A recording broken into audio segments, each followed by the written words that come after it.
listening to the incredible fusion soloing of the awesome Martin Miller. Martin's limitless vocabulary twists and turns so effortlessly that it's seemingly unhindered by practical concerns for either the left or the right hand.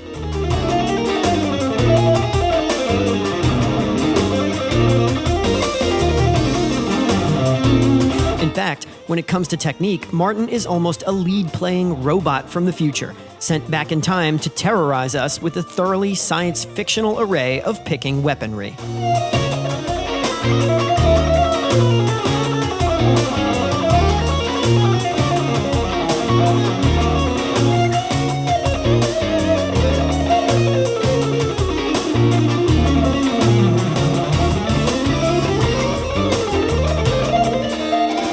This is, of course, two-way pick slanting, probably the most common method of high-speed string switching, especially for scalar licks like this in the late 80s shred style. Here's the upward pick slant. And here's the downward pick slant.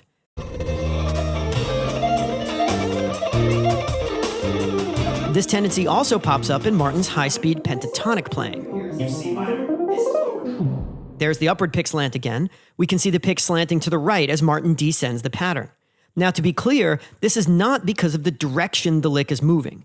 What determines the pick slant is the last note on the string. When the last note is an upstroke, like this, then we need downward pick slanting. And when the last note on the string is a downstroke, then we need upward pick slanting.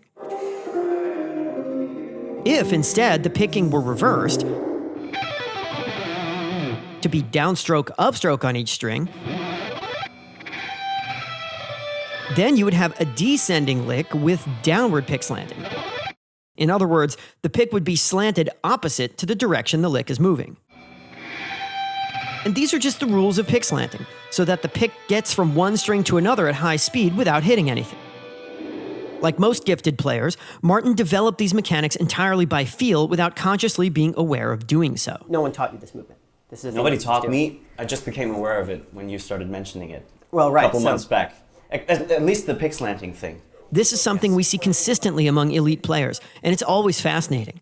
But what's also cool about Martin is that he's now aware of his pick slanting mechanics and can actually explain them. Got it. And that's the two-way pick slanting pattern that we were, or that we. Is that two-way? Probably. Yeah. Yeah, two-way. So this is the upward slant. Yeah. And here's the down. This is pretty rare, and it was cool to be able to have this kind of conversation with someone so skilled. But there are times when Martin can make pentatonic licks look quite a bit different. Cross-picking. This distinctive curved picking motion is unmistakable.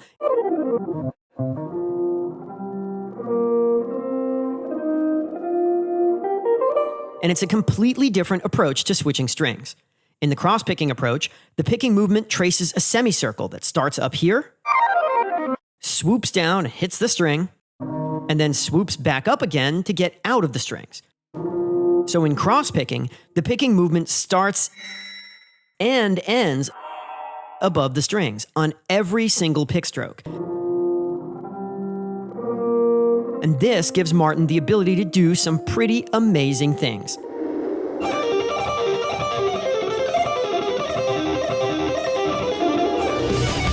John Petrucci's one-note per string arpeggio picking sequence in the Dream Theater song The Glass Prison is an infamously daunting passage that involves playing Yngwie-style three-string arpeggio shapes, but with alternate picking instead of sweeping.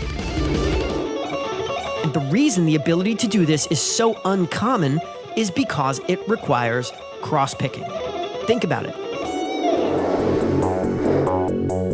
In the pick slanting approach, it's the last note on a string that determines the pick slant. Whenever that pick stroke changes, the pick slant also needs to change. For example, if you were going to switch from 4 notes per string to 3, you'd need to reverse the pick slant. But in a 1-note per string sequence, that last note changes on every single string because there's only 1 note on each of them. So in theory, the pick slant would have to be constantly flipping back and forth. So is this what Martin is doing? Pick slanting back and forth all the time? Well, not exactly.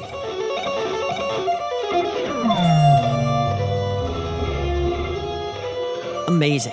At high speed, Martin introduces a whole new mechanical ingredient, finger motion. The pick stroke starts up here and uses forearm rotation to swoop down toward the string. But then, as soon as we hit the string, the fingers take over and lift the pick back up in the air again. The upstroke is exactly the reverse. The fingers drop back down again, and then the wrist and forearm movements rewind the movement back to the beginning. Now this is really cool. And the distinctive look of it was immediately obvious upon sitting down with Martin in person. And you just fill in the blanks.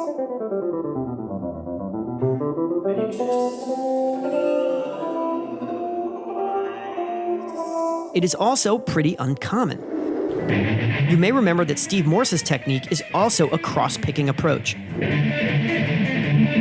And indeed, Steve's vocabulary of innovative one-note per string sequences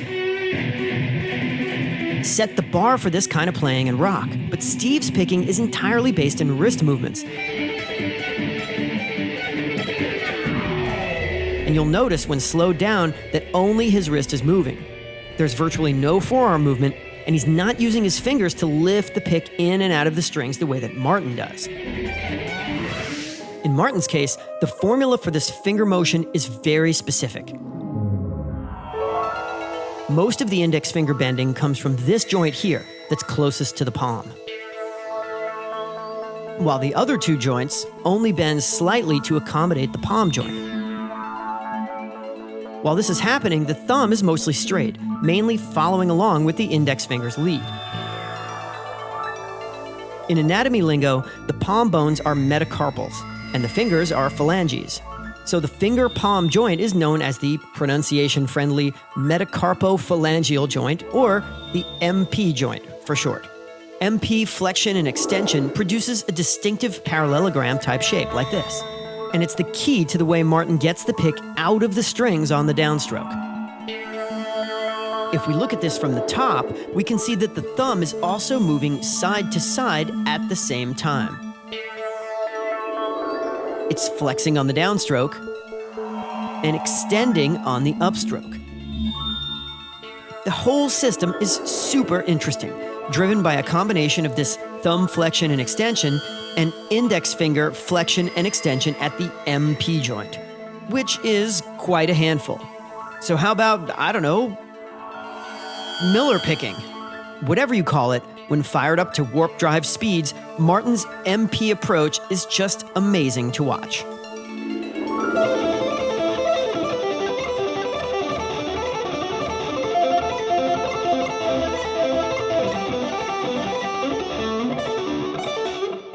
Now, it's not just that this is fast. It's the degree of accuracy and reliability of this movement at these speeds that's most impressive. The sheer lack of mistakes in the vast majority of the examples Martin played is a testament to the wide margin of error that his technique clearly has. To achieve this, the technique must be easy enough to do that small variations in consistency won't produce an actual wrong note. And this appears to be the case, even for long passages. Actually, it's okay. I just need to practice it. I can do it when I move across. I love how you say you can't do it and then you do it. That's my favorite. It's not comfy. It's like That's the wide margin of error. For Martin, the difference is that even when these intricate passages don't feel 100% comfortable, there's still enough leeway there that he can pull it off. In fact, it was only after 2 hours of this that Martin even commented on fatigue. And if you slow that one down a little bit more. yeah, I think give me a quick rest because sure. I nailed it better before, but I play too much one up for string stuff now. But you don't feel it at first. It builds up over time. No, but it's just it's normal. And even then, he only needed a brief moment of downtime, well within the parameters of what you'd naturally encounter in a live playing situation, to snap back to being fully refreshed. Turn. I'm trying to figure out how too many notes went.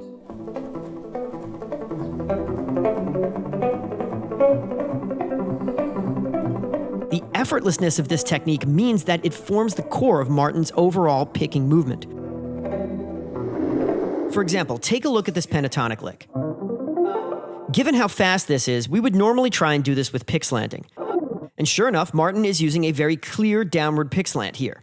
The upstroke lifts out of the strings, and then the downstroke attacks the next string on an angle.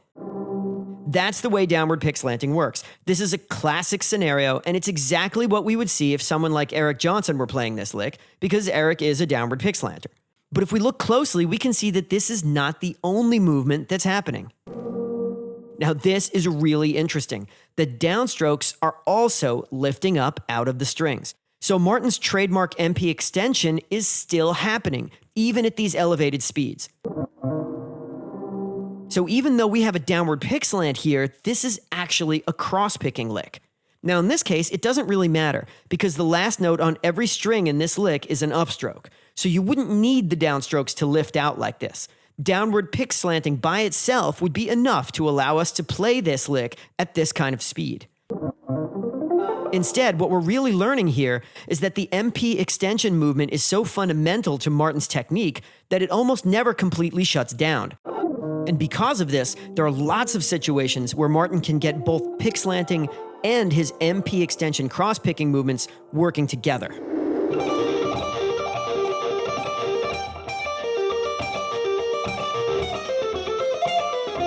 Definitely a very, very big slant happening here.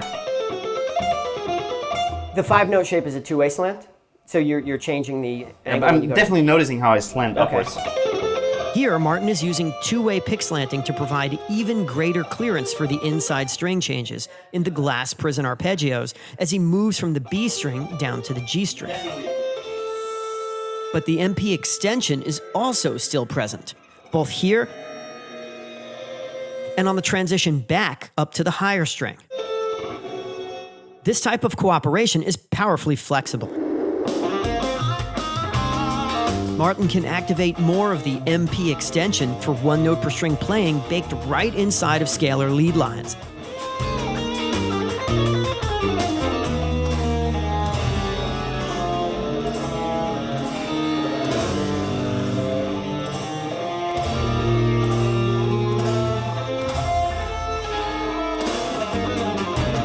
Or he can switch over to pure pick slanting for more overtly shreddy playing.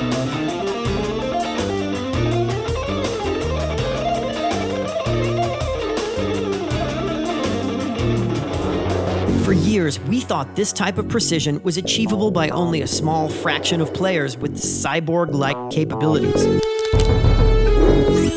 And yes, Martin's computer-like accuracy on highly technical passages can seem inhumanly intimidating at first. But then you realize that what this all boils down to is just a movement, and one that we can now see clearly even on a phone.